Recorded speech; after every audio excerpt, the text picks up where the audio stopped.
I need somebody help, not just anybody help. You know, I need Help. I need support. All right, that's probably what you are going to be saying for this first speech, because it can be very challenging to find support. But before we do that, let's create a little mystery and excitement by asking you, what does Walt Disney, Michael Jordan, and Chris Jordan have in common? Well, find out in this exciting edition of, well, I don't know. We don't have a title for it, but public speaking, whatever you want to call it. All right, so let's start off with the first question, which is, what is a source? Well, as you probably know, a source can constitute as a book, it can come in the form of a newspaper, and of course, my favorite, the internet. Now, contrary to popular belief, the internet does actually have credible sources, and we will talk about that in the next prep. But for today, I just want you to be able to recognize the different types of sources and how to use them accurately. So, more specifically, the definition of a source is any credible information that supports your claim. Now, in this speech, your claim is going to be the main point, right? So your takeaway is the interpretation of your proverb or quote, and the main point is going to be the area in life, or specifically the specific area in life that your proverb or quote is true or false in. Please have fun and try to argue that this quote is not true. It can be a lot of fun. The quote or proverb is not true. It doesn't matter. All right, so here's why we need support, right? If I just told you that cats were more popular or cooler or better than dogs, you would just say, well, tell me why. And so here's a beautiful infographic that explains why cats are, of course, cooler than dogs. Not only do they have more badged posts, average reactions, average comments, most importantly, they get more viral views than dogs. In fact, they get almost 4,000 more viral views than dog videos. So it can show you that cats actually are very much cooler, right? But what would be fun is that you could probably go online and you could find a source that has a different form of support that will tell you the opposite. So just remember that a source is not fact. A source is really just something that argues whether essentially something is true or false, just like I've done now. I've argued, in my opinion, I think cats are cooler, and I've given you one example of why cats are cooler than dogs, but you could say the opposite as well as true. All right, so before we talk about the three different types of support evidence, let's talk about why we need them in your speeches, because you're probably asking that right now. Adam, why do we need sources in our speeches? Well, I believe that the proper use of sources allows your audience to believe you are an expert on the topic, or at least you've done some research, right? So at the most basic level, they find you credible. If they find you credible, guess what? They're going to trust you. They're going to believe you. And that's really important, right?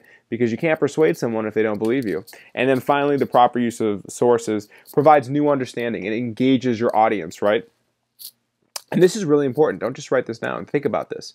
You want to find sources that provide engaging information. And I think that's why TED Talks are so popular. If you don't know what a TED Talk is, we'll be talking a lot about them this year. TED Talks are very engaging because they offer the audience a new understanding sometimes on an old topic. So, you know, in a lot of ways, that's what you're doing in this proverb or quote speech, right? We're used to this proverb or quote essentially being true, but now you're really taking time to argue it and explain whether or not it is true or not in a specific area of life. So you want to make sure, not just in this speech, but in every speech, you provide new understanding by finding good sources and not just blah sources. All right, a blah source, if you're probably wondering, like, Adam, what the heck is a blah source? A blah source is a source that just doesn't really tell us anything important. All right, there are three types of sources or support evidence, right? Statistics, testimony, examples. I've got plenty of videos to kind of explain how this all works, and I hope they'll be engaging for you. So let's start with statistics. Now, the actual definition is the organization and summary of numerical data, or as I like to say, it is the science of stating precisely what we don't know, as this Sprint commercial showcases very well. Welcome to the Now Network. Population 49 million. Right now, 379 couples are splitting up. 253 by phone, 42 by email, and 84 by text message. 13,000 people are streaming Pandora on a bus. 3,700 people just found all their friends on Looped. 92 just realized they were in the exact same place. That's happening now. America's most dependable 3G network, bringing you the first wireless 4G network. Sprint, the Now Network. All right, so all joking aside, let's take a look at how to use statistics effectively. All right, number one, you want to make sure you explain and summarize what the numbers tell us. Now, we saw a Sprint example that did not tell us anything about the statistics. Now, let's look at Michael Jordan and see if he can help us understand what this looks like. I've missed more than 9,000 shots in my career. I've lost almost 300 games. 26 times I've been trusted to take the game-winning shot and missed. I've failed over and over and over again in my life. And that is why I succeed.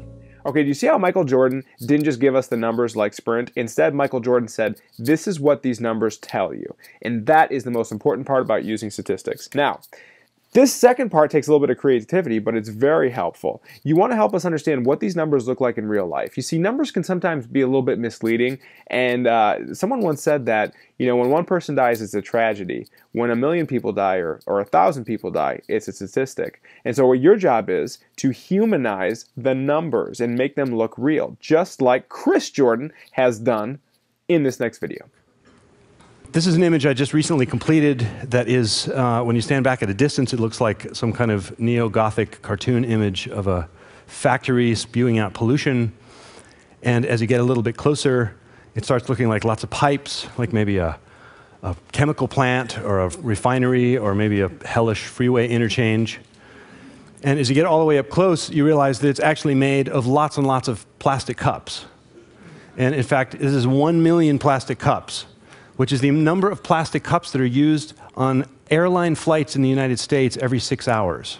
Isn't it remarkable what Chris Jordan has done? I mean, when you look at this picture, at first you think it's just tunnels, right? But this is actually cups, and it's representing how many cups are used on airplanes every 6 hours. Isn't that amazing to think about that? Well, anyway, Chris Jordan has done an amazing job of really helping us understand what these statistics means, and Michael Jordan helped us summarize and tell us in a different way what these numbers mean as well. One kind of showcased them and humanized them. Another one really helped us understand kind of the main theme behind it. Okay, so I hope that when you use statistics, you don't just give us the number, but you really work on these two important things.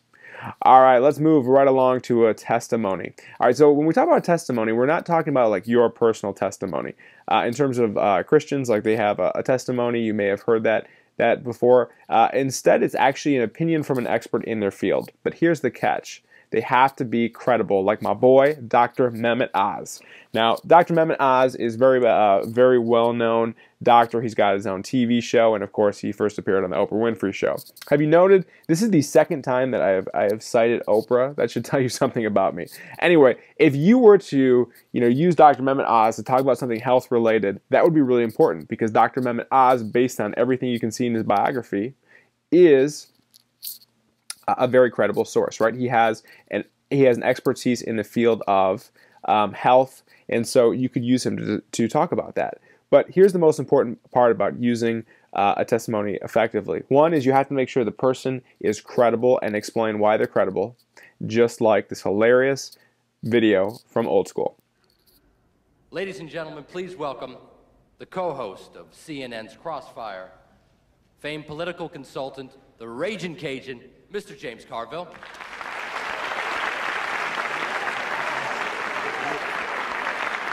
Thank you. Thank you, Dean Pritchett. Okay, so you see how Cheese, the guy who was introducing the Ragin' Cajun, made a point to explain why this person was so credible. That's what you need to do when using a testimony. But you also have to make sure that they say something that's unique, important, and non-generic about the topic. Do not take a testimony that says something like, well, drugs are bad. Yeah, we know that.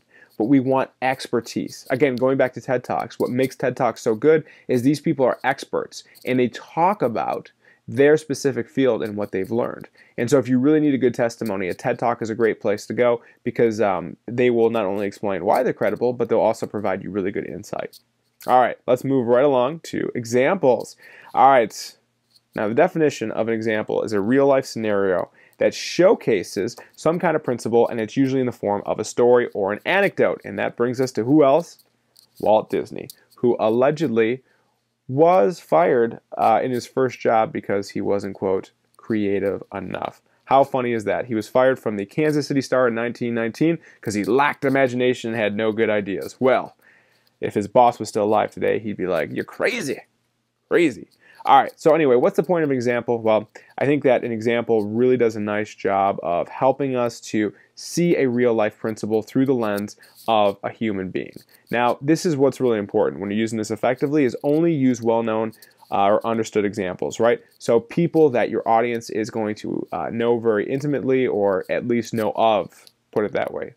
And number two, make sure you have a source that can verify the example. You can't just say Michael Jordan was cut from his high school basketball team. Even though it's common knowledge, you need a source that tells you this is in fact true. Now, it's also important to note that although I want you to use examples in your own life, that does not count as a source. That's just kind of like a bonus, okay? So make sure you write that down somewhere so you don't get confused. You need 4 actual sources for this first speech. All right, so now you're probably wondering, Adam, how do I find sources? Well, I think the easiest way to do it is figure out your keywords and your main point, and then go into Google and search those words. So I have a couple keywords right here, and that is success after failure in sports, okay? And so I'm, of course, basing this off of the old proverb, if at first you don't succeed, try again, right? That's a pretty well-known proverb, and it's pretty true, right? And in sports, I think that we see that success usually comes after failure. And if you were to take those keywords, success, failure in sports, and you were to put those in a Google search, I think you'd find a lot of sources. I know because I just tried it. All right, number 2, you can always ask a question, okay? So using the same example above, does success come after failure in sports? I don't know. Let's find out. And that's a really easy and fun way to try and kind of figure out whether or not something is true or false. Number 3, for statistics, everyone always struggles with this. You can always go to statisticbrain.com and you can find a lot of crazy stats there. I'm not saying it's guaranteed, but it can help you. Last but not least, do not type in the proverb or quote. Essentially what that does is gives you a definition, and you do not want a definition of your proverb or quote. That's actually not a source. So dictionary.com is not a source. So please don't type in your proverb or quote in the actual internet like Google. It's not going to help you out all that much. All right, hope this was helpful for you, and I hope you now understand what Chris Jordan, Michael Jordan, and of course Walt Disney all have in common with support. The key is that you want to help your audience be able to not only believe you and trust you, but you also want to give them all 3 different kinds of support evidence, so that way they're more likely to find you credible. If you just give them all statistics or all examples or all testimonies, you're not going to be as trustworthy.